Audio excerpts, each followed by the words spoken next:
Yeah, start, madam.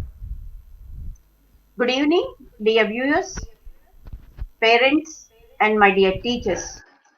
I am Sonti Mallikasreesonti, educational counselor and child psychologist. We have the most important aspect today for our discussion, like the behavior modification technology, which is applicable for the children who are attending regular schools and children with special need based education, that is in the rehabilitation field in the world.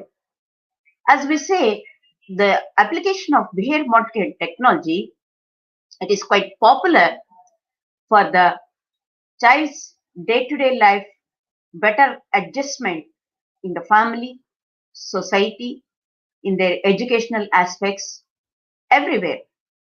So here we have to first give the priority for the major issue, like we mean to say, what are the problem behaviors?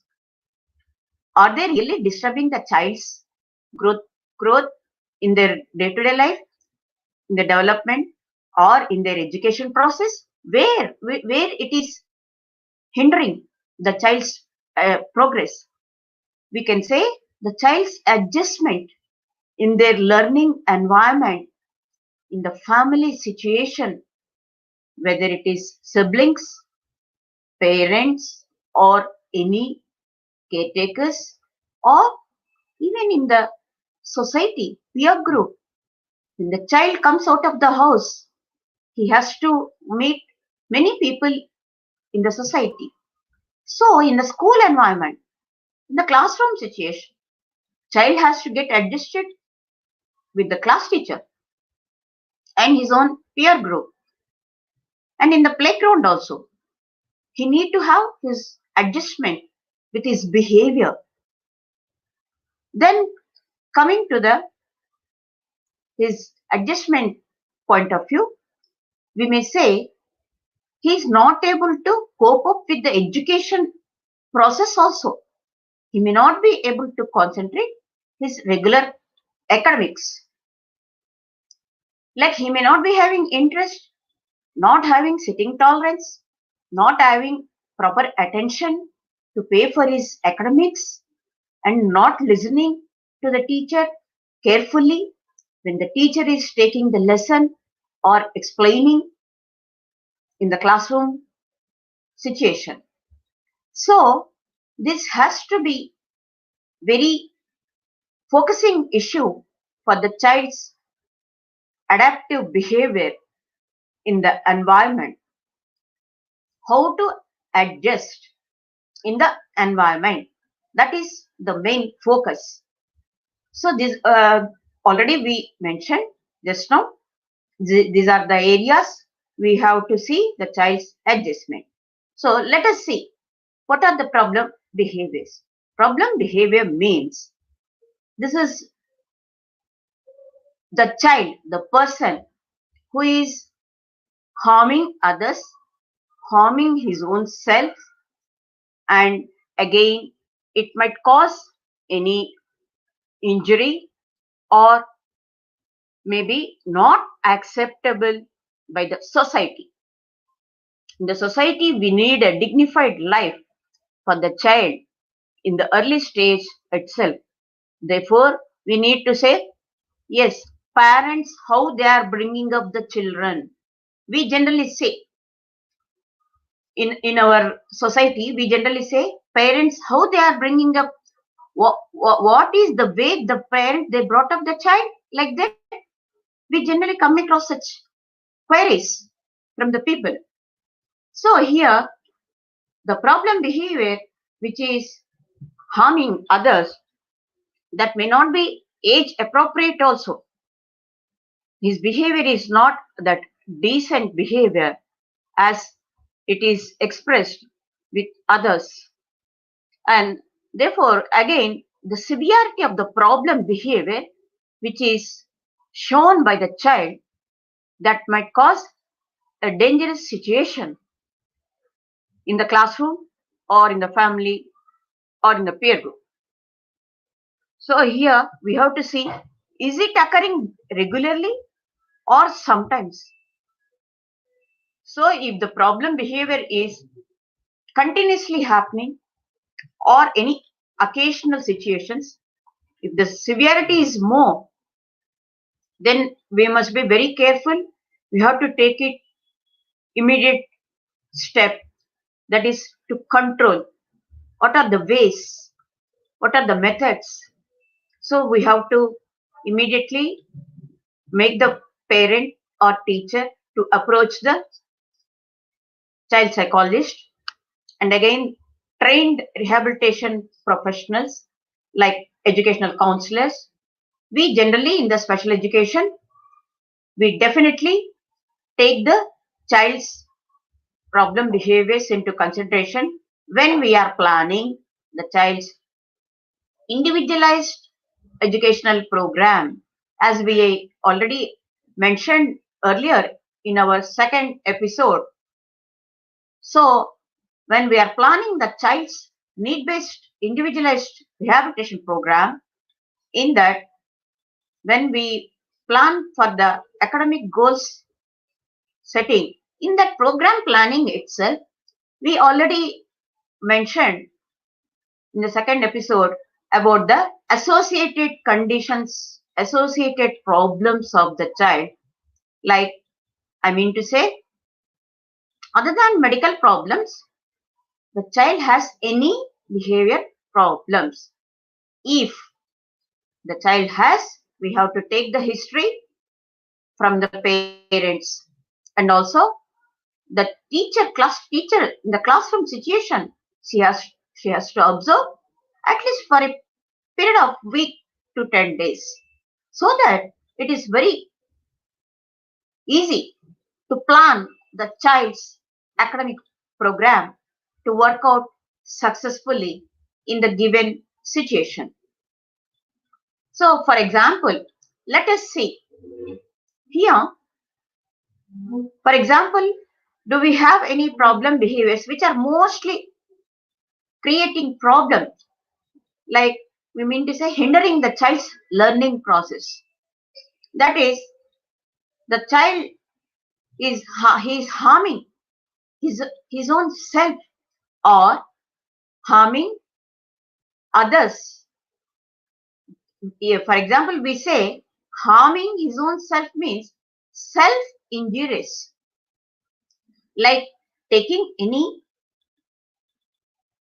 knife, scissor, or anything harmful objects which are not to be used by the child, that will be taken by the child, and he might do harm for his own self, that is cutting his own finger or hands, or attacking with that, again harming others also, so that if blood comes out, that is very injurious either for his own self, and in the same way as just now I mentioned, it is harmful to others also. Then another behavior, violent behavior. Violent means having the angry, that is beyond limits. If the person is angry, we are not sure what happens when he is angry. When we generally speak in our daily life, the person is very violent, he's becoming very violent, he's beating everybody. Like that, we generally, in our daily life, we hear from people. In the same way, here, but we are focusing the child's education system, education progress, educational development, in the child's developmental stage. So we have to take this matter as a very, very important and cautious issue for the child's future life.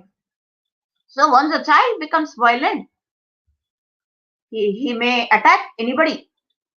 So maybe he can beat, if he is very strong enough, he can beat others, either his siblings, parents, or in the classroom situation, his own peer group. so that the child's academics get disturbed. And also in the family, siblings, but they may not feel happy to interact with him. So here, the role of professionals, the role of child psychologists, the role of special educationists, the role of educational counselors, and the parents, they are to focus the issues what they are facing in front of the trained professionals to overcome the problems as to control the problem behaviors and again to see that he will progress in the academic skills. Then definitely the situation will be fruitful for the child, for the class teacher and also the parents. Now for the assessment point of view, we have here modification technology in that when we are applying, when we are discussing, when we are identifying, we have checklist, behavioral assessment checklist and the list of problem behaviors to identify in the child. For that also, which is standardized and approved by the National Institute of the Mentally Handicapped from the Government of India and also International Disability Management. They have made it. It is very essential thing for the child's educational progress and to adjust in the daily life, to have their proper adaptive skills, to have social behavior, to have personal management, and also a decent person in the society, to have a decent behavior, we mean to say. So we have to see how to assess and again how to analyze. When we are assessing, we have to inform the class teacher and the parent as saying that the particular behavior which is causing problems, that problem behavior, it has to be prioritized. As just now we mentioned, if the child has harmful behavior or attacking with harmful weapons, knives, etc., harmful objects on others, or self-injuries, or even stubbornness also. If this person is totally stubbornness, he may not be able to move, to participate in any activity, and also violent. All these we have to prioritize, which are mostly hindering the academics in the education system. So once the teacher and parents, they are observing based on the checklist, we guide them and they have to see, is it happening occasionally, frequently, or which is not never, very rarely seen. So based on that, in the prioritization, the most harmful behavior is taken into consideration to work with along the program planning goals set by the special education program. So in the individualized education program, the regular academic progress, when the teacher is working with the academic skills, she will simultaneously work with the problem behaviors also through controlling with the necessary techniques. Here again, if the child is beating, suppose, now let us see one behavior. Suppose the child is beating others. The child's seating arrangement, and again the child whom he is beating. So the peer group, the seating arrangement, we may have to have restructure the child's seating arrangement. Again, I mean to say, for example, the child can be seated a little bit nearby to the teacher's reaching level. Teacher, she can reach the child. So immediately teacher can be alert when he is harming his own peer. Then again, a little bit far to change his seat, as they already seat. Suppose, for example, in the regular school, they'll be seated in the continuous rows, and again, maybe for some time we have to see when we are supposed to observe him. Already it is identified. The child can be seated separately with his table and chair. And again, if he is throwing any material, classroom material or any objects, for some time, the material, any objects, whichever material he is taking into his hand, he is throwing, no material should be kept on his table. He need to be sit at one place till the teacher instructs him to start his work. So he will come to know his behavior is harming. Here, teacher, she has to say verbal instructions, and also child's hands at the wrist level has to be folded strongly when he is beating or taking any objects to throw on others. So strong instructions by the teacher. But one caution we have to take here, as this is a caution or a very important note, as we may say, teacher, she must not beat the child with any stick or scale or with her hand. Teacher must never slap or beat the child. Only her verbal instructions, strong instructions, her voice should be strong, and she should have good strength to hold his hands.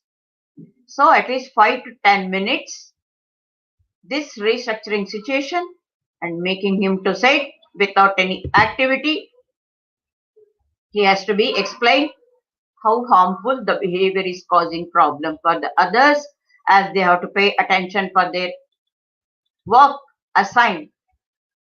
And again, once the child, he knows, like he is not given any activity, he is not having any proper attention to work for his academics, as like other peer group children, what they are participating, then he will be able to understand the situation. And slowly, again, when the child becomes silent, slowly, teacher, she has to take him and give him his notebook and sit with him in 1:1 situation, work with him and make him to understand, to do his progress, like that, to work over, to do his task, so that the progress will be there and everybody, they will appreciate him. Like that, the verbal explanation, verbal instructions in the classroom, teacher, she has to give him, and peer group also, they can see that if any problem behaviors are there, in the same way for any child, any other child also, if they are doing, so it might hinder their learning process, as this is natural, as we just now discussed.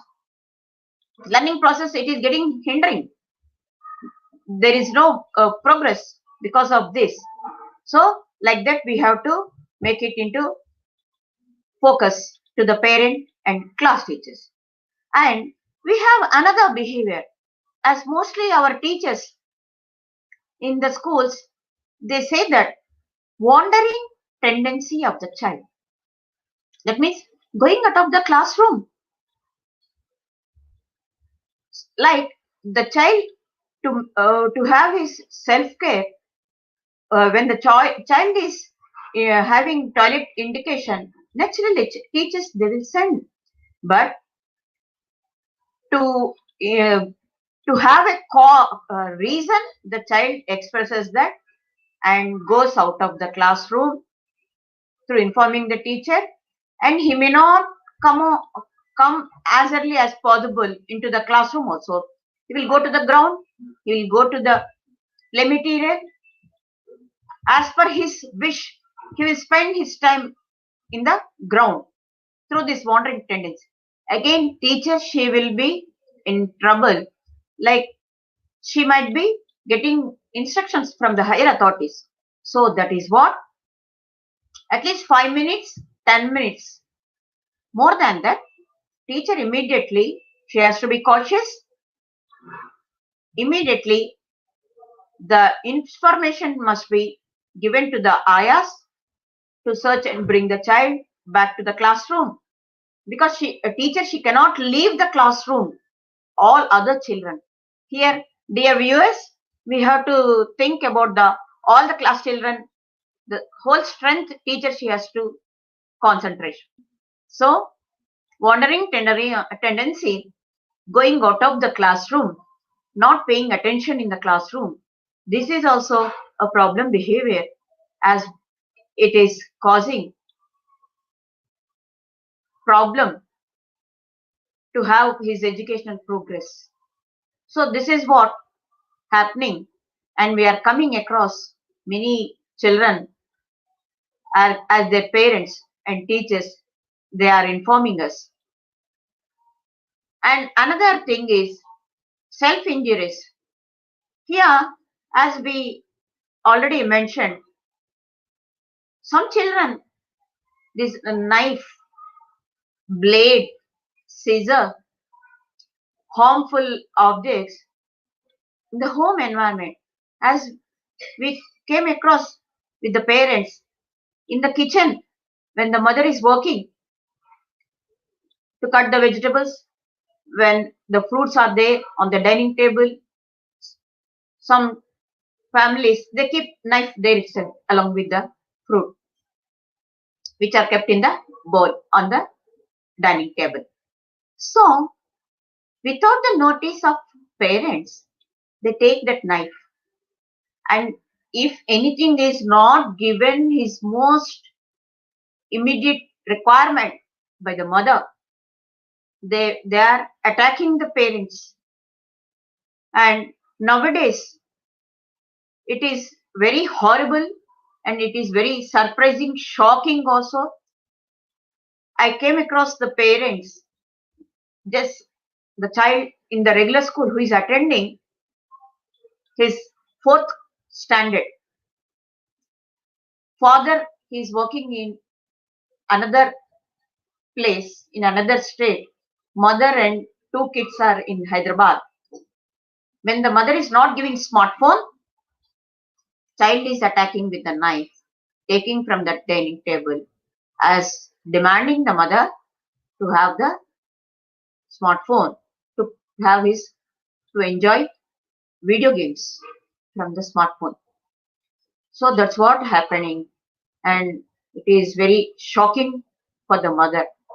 So immediately what step we have taken?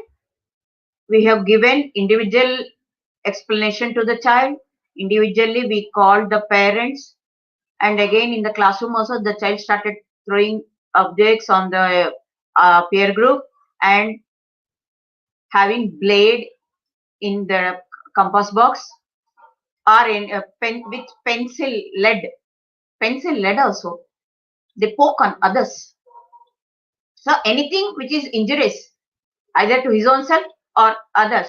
So like that, children, they think to attacking with the harmful objects. So immediately we inform the mother, we counsel the mother to remove all the harmful objects from the places where he is moving, and to keep them away to keep them in any higher place without the vicinity of the child's notice. She can kept in any almirah and lock it when the child is there in the home environment. She can cut the vegetables when the child is not there at home. That means when the child comes to school, she can cut the vegetables and keep ready. And again, we counsel the child also. Whatever is his choice, he has to first complete his academics. Whenever he is in having interest, he cannot be given smartphone. Not all the time. It is the most precious electronic gadget. And for video games also, once the child completes his homework, mother, she will be there, she will be accompanied, she will be sitting along with the child. Then only the child is given the smartphone to have the video games for some time, for a short period. So once he completes the given homework, then only that will be given. So this is what we have to even concentrate with harmful objects, how it is causing the problems in the families, in the classrooms also. We have to daily check the child's school bag, compass box, everything, his uniform, shirt pockets, pant pockets. So that is what parents also at home, they have to check it. What kind of objects they are taking away from the home. In the classroom also, teacher, while going from the school, are they taking any material from the classroom? Every child's bag, school bag, everything should be checked. And we have some more techniques where physical restraint, we say. Physical restraint means when the child is physically harming, showing all his strength on others, beating, holding the child's wrist, and again both the hands can be taken at the back side of the child and hold the child strongly for 2 minutes, 5 minutes, and making him to sit separately in a separate sitting arrangement in one corner of the classroom. And we have even to increase the desirable behavior. So far we have discussed about problem behaviors. And now let us see desirable behavior. Here desirable behavior means to improve the child's desirable behavior, to participate in the given task. Here we have to encourage the child through reward system. Rewards means again we have reinforcement. That is the technical term we use. Saying very good, social praise. Giving him eatables, primary reward we say. And again we say secondary reinforcement, that is token economy. Then again we have activity reward, that is making him to participate in the outdoor play or this chessboard, carom board, cycling. Like these are the things when the child is not liking any eatables. So this is what reinforcement also becoming successful. Dear viewers, parents, teachers, we wish for the good progress in the regular school, special need based children, rehabilitation centers. If you like the video, kindly share it with others and give your comments in the comment box. Thank you. Good evening.